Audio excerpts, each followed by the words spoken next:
en una presentación de Seguros Comerciales Bolívar, en la hora de la verdad. La noticia con solidez.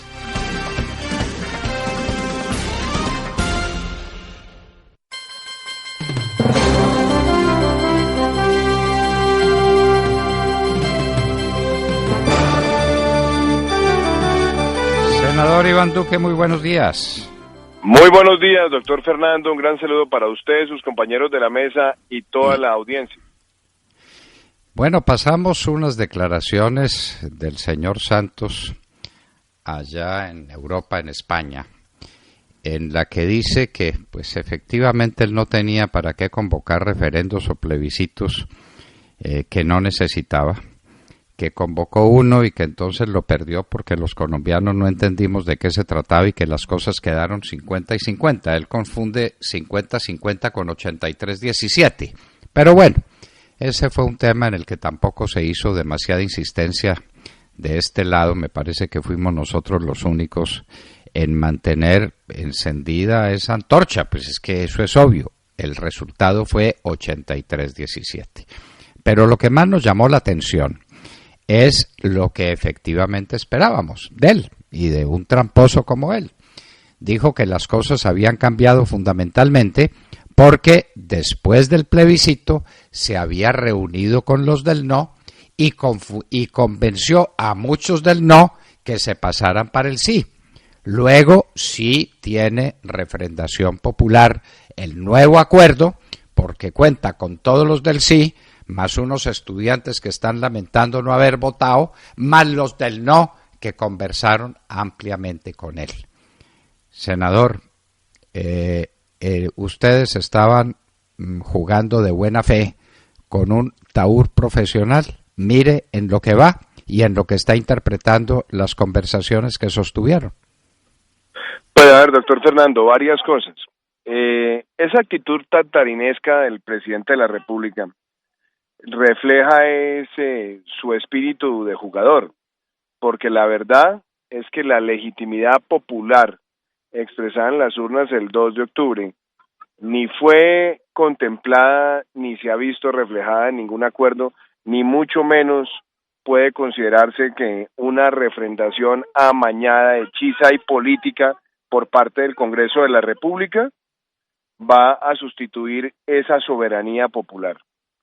Ahí queda absolutamente claro con los acontecimientos. Número uno, que él no ganó y que él no ganó para que se dieran unos cambios sustanciales en la aproximación para la desmovilización, el desarme y la reinserción de las FARC, empezando porque hubiera cárcel, que hubiera medida proporcional y ejemplarizante de acuerdo a los tratados internacionales suscritos por Colombia frente a esos máximos responsables de crímenes de lesa humanidad.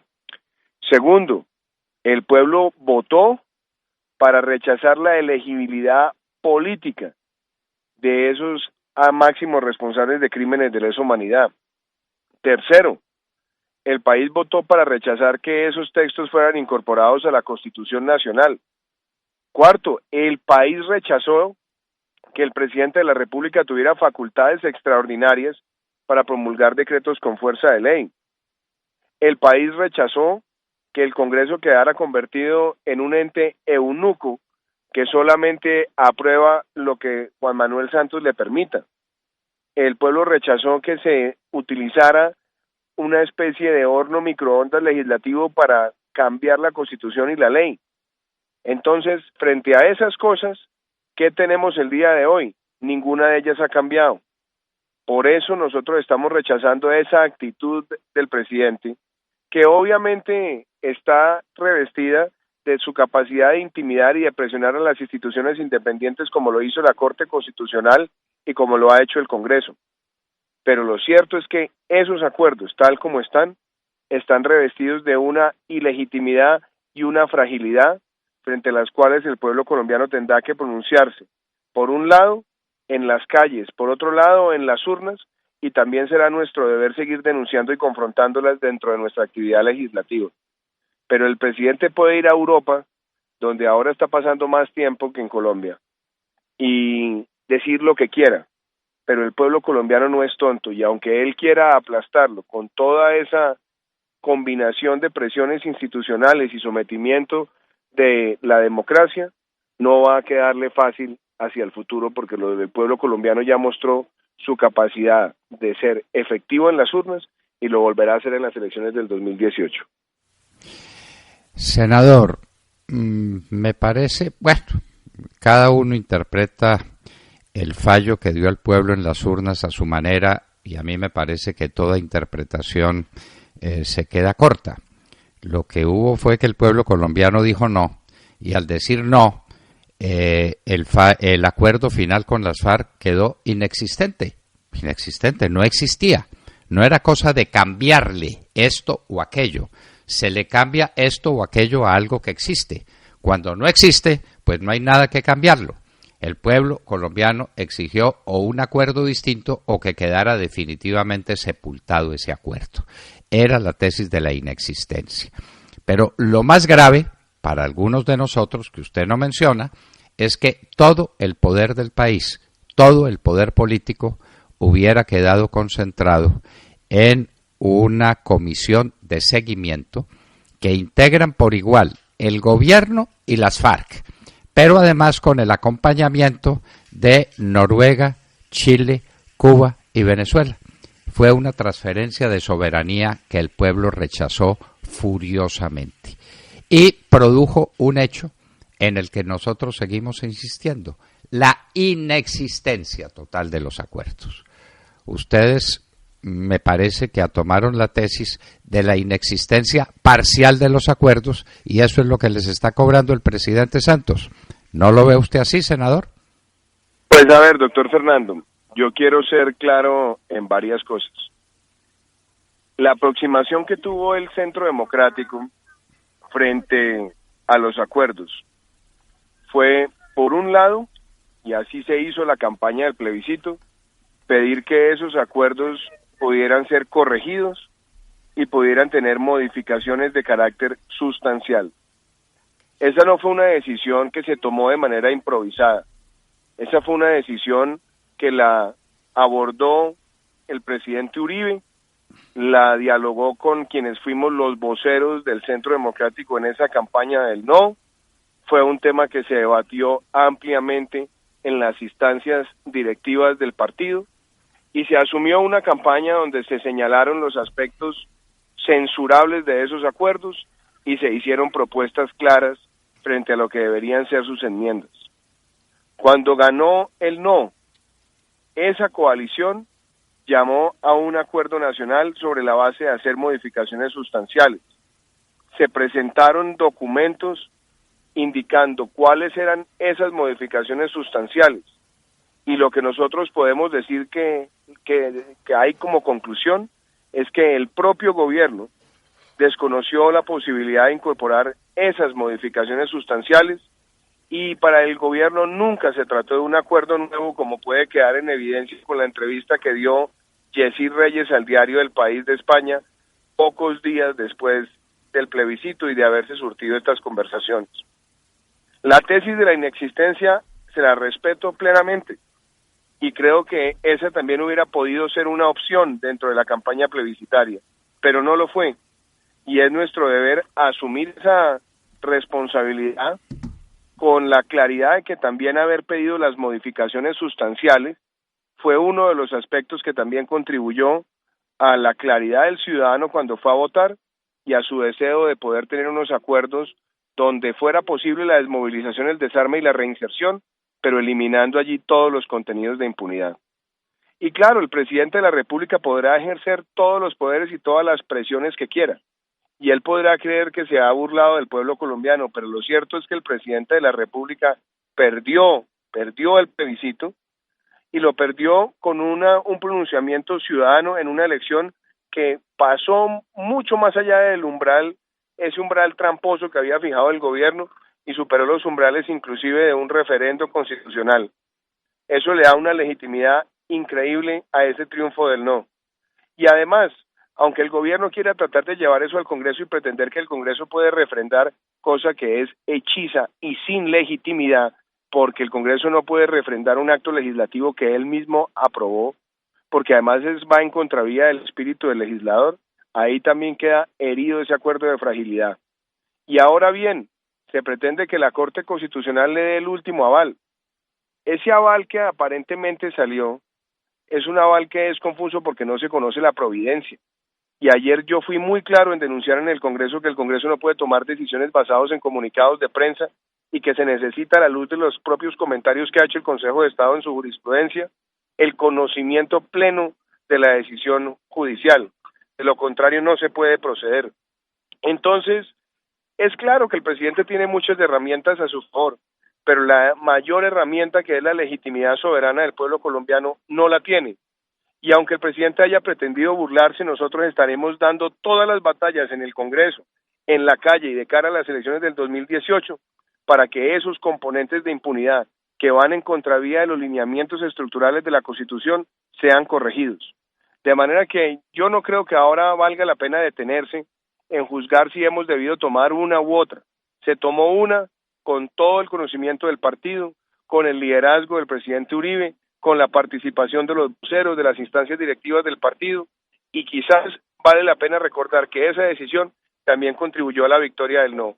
Ahora lo que tenemos que hacer es seguir trabajando con el pueblo colombiano, defendiendo desde el Congreso, proponiendo inclusive herramientas que trasciendan más allá la crítica de los acuerdos y también inclusive planteen una reforma estructural a la justicia, porque la justicia ha dejado de responder a su soberanía constitucional, y tener una propuesta muy clara de cara a las elecciones del 2018. Senador, la posición de la Corte Constitucional es una posición curiosísima que consta en un comunicado de prensa que parece redactado por Cantinflas. El último párrafo, que parecería contener la sustancia de lo que está en la sentencia, la entiende el diablo. Pero parecería decir en ese último párrafo que se necesita alguna forma de refrendación popular. Refrendación popular que no se da sino en las urnas. ¿O qué otra clase de refrendación popular existe? En manifestaciones, en gritos en las plazas, en desfiles organizados por el gobierno nacional. ¿Qué es lo que dice finalmente la Corte Constitucional? No lo puede decir sino en las sentencias. Las Cortes se comunican con el resto del mundo a través de sentencias y no de comunicados de prensa. Estamos en eso totalmente de acuerdo con usted, y no es posible seguir adelantando una discusión sino cuando se conozca una sentencia que no existe. Hágame el favor. Pues además una cosa, doctor Fernando, es que aquí las Cortes no pueden seguir, y me gusta que usted se refiera a Cantinflas, porque él siempre decía que, no sé si usted recuerda uno de sus personajes, que él decía que hablaba la visconversa. Así es que habla la Corte Constitucional en este caso. Primero, la Corte tiene que dejar absolutamente claro que el pronunciamiento que fue convocado por el presidente fue un ejercicio plebiscitario que fue rechazado en las urnas. Que además, si la Corte hace una revisión de la decisión que tomó el Congreso con el acto legislativo, ese acto legislativo, según el espíritu del legislador, dependía de su existencia de una decisión plebiscitaria. Y como fue rechazado, es la Corte la que ha debido manifestar primero su inhibición para poderse pronunciar, porque el acto legislativo no nació a la vida jurídica. Ahora, si se van a hacer modificaciones de carácter sustancial que realmente permitieran hablar de un nuevo acuerdo, cosa que no ocurrió, la Corte ha debido también dejar claro que por la naturaleza de las decisiones se ha debido apelar al constituyente primario de manera directa.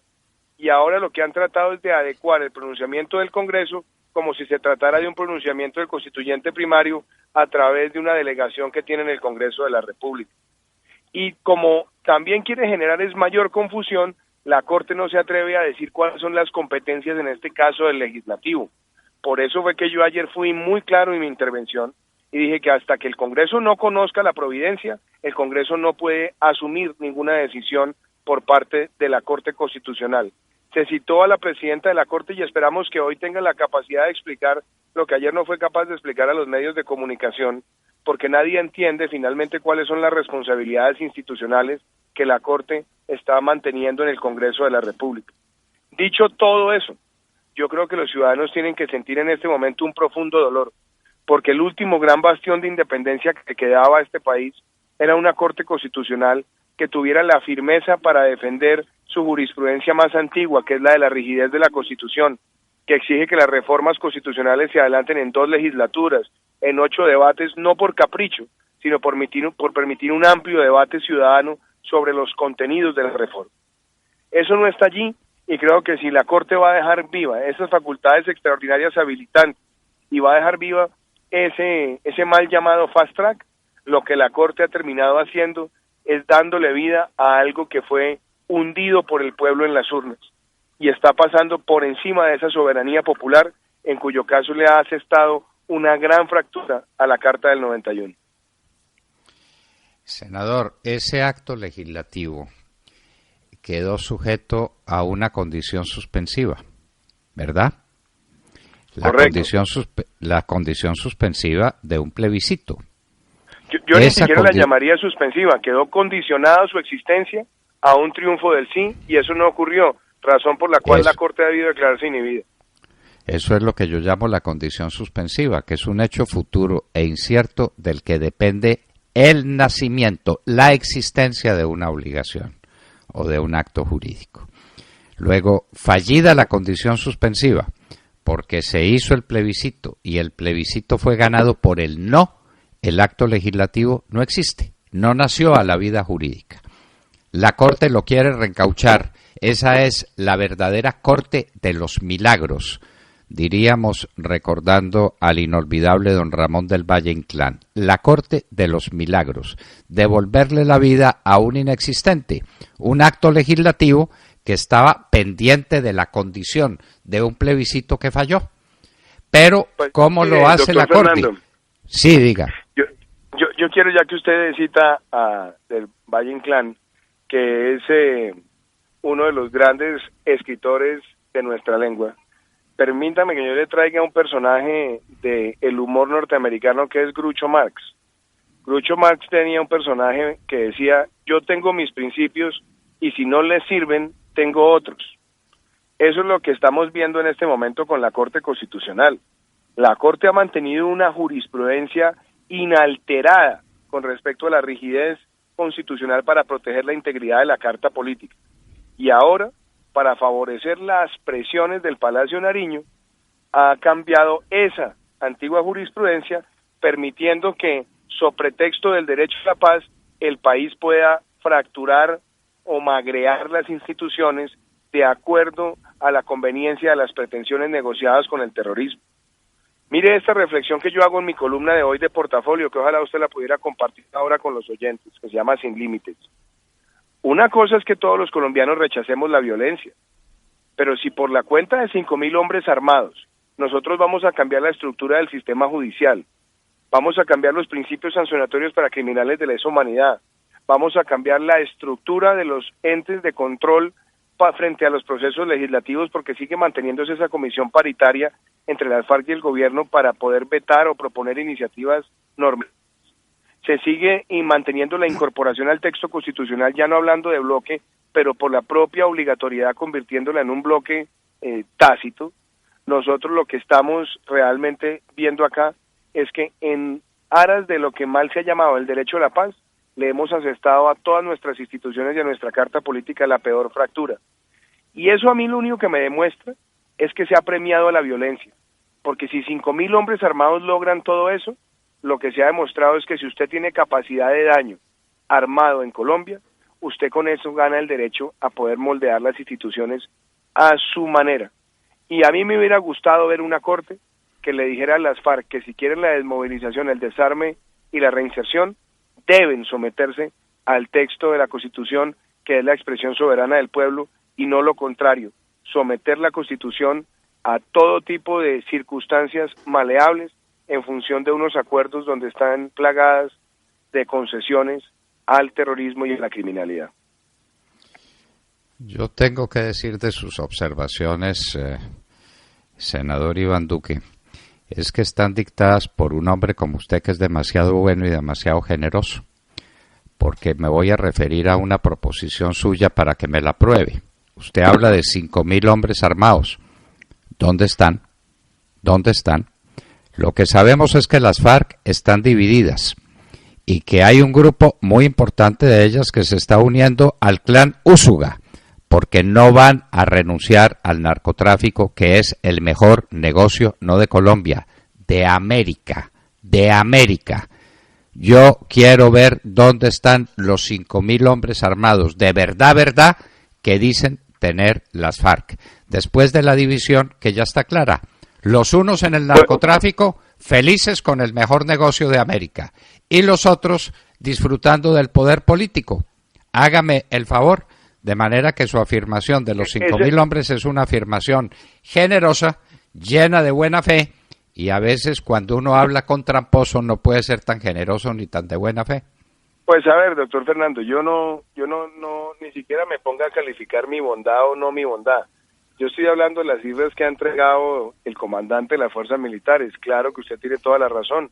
Habrá que ver cómo va a ser esa sustitución de muchas de esas estructuras a otros clanes de la criminalidad.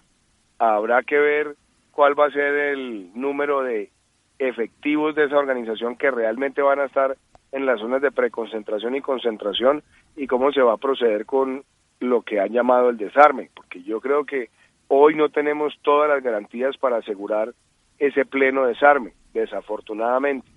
Yo lo que sí tengo absolutamente claro es que dentro de esa estructura va a haber mutaciones al ELN y a otros clanes, y van a tratar de valerse de todo tipo de debilidades institucionales para seguir promoviendo ese florecimiento o nuevo florecimiento del narcotráfico, con más de 200.000 hectáreas de área sembrada de coca, cuando hace 3 años teníamos 50.000 hectáreas. A mí lo que me preocupa de todo lo que estamos viviendo es que, vuelvo y digo, nuestras instituciones, la capacidad de respuesta del Estado, la capacidad de defensa de los principios constitucionales ha sido fracturada al servicio de un grupo terrorista que lo único que ha hecho es burlarse del pueblo colombiano. Yo frente a eso lo que tengo que decir, y lo reitero, nosotros seguiremos en esta batalla participando, por un lado, en todos los debates que sean necesarios en el Congreso para seguir denunciando todos estos ultrajes institucionales. Seguiremos nosotros trabajando en las calles de Colombia, haciendo contacto permanente con la ciudadanía, y estaremos planteándole al pueblo colombiano opciones reales para enfrentar todos estos descalabros en las elecciones presidenciales del 2018. Senador, yo ardo en deseos de ver qué dice la Corte para afirmar que este acto legislativo que hace del Congreso una institución notarial que simplemente puede decir no, sí o no, que les quita a ustedes los congresistas la iniciativa parlamentaria, que es una de las garantías más preciosas para cumplir su tarea, que arruina todos los principios tutelares de la discusión parlamentaria, todos, para que diga después la Corte que eso no sustituye, sino que apenas modifica tangencialmente la Constitución del 91. ¿No le parece a usted una curiosidad que tenemos el derecho a llenar los colombianos con el texto de la sentencia y no con comunicados de prensa? De acuerdo, es que aquí no se pueden tomar decisiones basadas en comunicados de prensa. ¿Es que acaso la Corte Constitucional es una agencia de noticias? Tienen que conocerse la providencia para que sobre la base de la providencia se tenga absoluta claridad sobre cuáles son las responsabilidades y las interpretaciones de esa Corte con respecto al Congreso y con respecto al orden institucional que se debe preservar en estos momentos del país. Pero la Corte lo que piensa es tratar de coger al país en modo tutaina para generar confusión y poner a la gente a leer textos confusos en medio de las novenas navideñas, para que entonces puedan manejar las cosas a su antojo y librarse de responsabilidad. Esas cosas yo creo que han sido claramente denunciadas por nosotros ayer en la plenaria, y gracias a esas denuncias es que no se pudo votar ayer en el Senado esa proposición sobre la cual querían refrendar de nuevo, y que ahora lo que tiene que ir es la presidenta de la Corte al Congreso a rendir una explicación detallada y adicionalmente a entregarle al Congreso la providencia que tanto está esperando el país para conocer en detalle. Eso es lo primero, ¿no? Aquí está la providencia. Ahora la voy a explicar, porque no le irá a tolerar el Congreso a la presidenta de la Corte que diga voy a explicar una sentencia que se me olvidó o que no tengo o que no ha sido firmada, porque no es providencia. Perdóneme, pero las providencias judiciales constan de dos partes, la parte motivacional y luego la parte resolutiva. Si falta alguna de las dos, falta la providencia no existe. Entonces, exijámosle a esta presidenta que nos muestre a todos los colombianos que somos los destinatarios de una sentencia de semejante significación histórica y política para que podamos discutir sobre ella. Esperamos que ustedes en eso sean nuestros representantes absolutamente implacables. Sin el texto de la sentencia no hay discusión posible, senador, a ver qué es lo que dice la Corte Constitucional y a ver cómo va a prevaricar en estos días y cómo va a sostener que nuestra Constitución del 91 sigue siendo la misma. Lo invito a que vea un artículo del doctor Jesús Vallejo Mejía que dice la Constitución del 91 ha dejado de existir, pero no existe. Vea, doctor Fernando. Sí. Se lo digo a usted y a todos sus oyentes. A nosotros no nos ha faltado ni nos va a faltar firmeza. Ayer nosotros en nuestras intervenciones lo expresamos y me gustaría que ustedes pudieran escuchar la intervención mía, donde dejé dos cosas claras. La primera, al pueblo colombiano no le van a hacer ahora conejo con esa tal reforma tributaria pretendiendo discutirla en pocas horas en el Senado de la República, cuando está afectando estructuralmente a muchísimos sectores de la economía y a sectores que son claves en la generación de empleo. Y segundo, ustedes van a escuchar que también le dijimos al presidente del Senado que estaría cometiendo un acto atrabiliario si pretende que el Congreso de la República asuma un comportamiento derivado de una providencia judicial que no se conoce y a través de un pueril comunicado de prensa. De manera que aquí estamos, hoy vamos a estar también en la plenaria y vamos a seguir defendiendo estos principios y que vaya hoy la presidenta de la Corte, que recibirá los cuestionamientos y las preguntas para que sean absueltas, pero sobre todo que entregue la providencia, porque sin entregar la providencia y sin explicar, como usted lo decía, la parte emotiva y la parte resolutiva, todo lo demás es gaseoso y es efímero. No cabe ninguna duda, senador, y entonces imaginamos nosotros que la declaración que anunció el Centro Democrático se volvió imposible porque no tienen sobre qué declarar. Les quitaron la base de la declaración, que es una sentencia que no existe, porque existe es el comunicado de prensa, y ustedes dicen, bueno, y este comunicado de prensa es sobre una sentencia, démela. Ah, no, la sentencia no existe. Pues entonces los comunicados son imposibles y nosotros esperaremos pacientemente a que aparezca la sentencia y después de la sentencia a que aparezca el comunicado del Centro Democrático, que no se puede anticipar imaginándose una sentencia a través de un cantinflesco comunicado de prensa. Así senador, es, doctor Fernando, y ojalá pueda compartir la columna mía de portafolio que se llama Sin Límites, donde me refiero a todos estos puntos y donde recuerdo una frase de Thomas Jefferson al final, donde dice que lo peor que le puede pasar a un país que tenga instituciones es que las cortes se conviertan en cortesanos. Thomas Jefferson. ¿En qué equipo juega, me quiere decir? Es juegan el equipo de los padres fundadores de los Estados Unidos. Nada menos. Nada más ni nada para menos. Mí, y era Lionel Messi de ese equipo. Para mí la figura central de la Revolución Americana es Thomas Jefferson. Por eso le hice esa broma, senador. Discúlpeme. Ese era el Messi de ese equipo, doctor Fernández.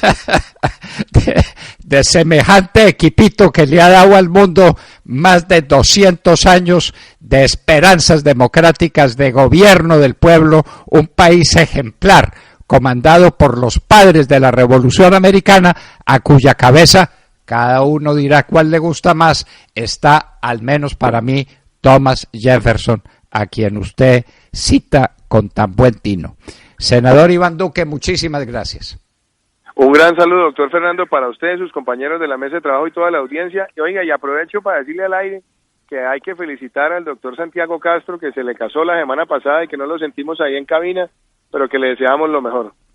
Pero ya viene, él vuelve, casado y todo, pero vuelve. Mañana estará con nosotros aquí. Muchísimas gracias, le daremos su abrazo. Iván Duque, senador del Centro Democrático. Queridos oyentes, queridos compañeros de la mesa, esto es inaudito. La providencia más importante de la Corte Constitucional en la historia, la más importante, que le abre paso nada menos que a un proceso para burlar la voluntad popular, para destituir al pueblo como soberano, para crearnos una comisión de seguimiento que manejen Raúl Castro y Nicolás Maduro, para entregarle el país a un sistema donde desaparece el Congreso de la República. Esa providencia no existe. Estábamos esperando el pronunciamiento del Centro Democrático, nos quedamos esperando, y es que el Centro Democrático está esperando lo obvio, que le muestren la sentencia a ver sobre qué cosa puede pronunciarse. Iván Duque, senador del Centro Democrático, generación del 14, estaba con nosotros en la hora de la verdad. Son las 7 de la mañana, 11 minutos.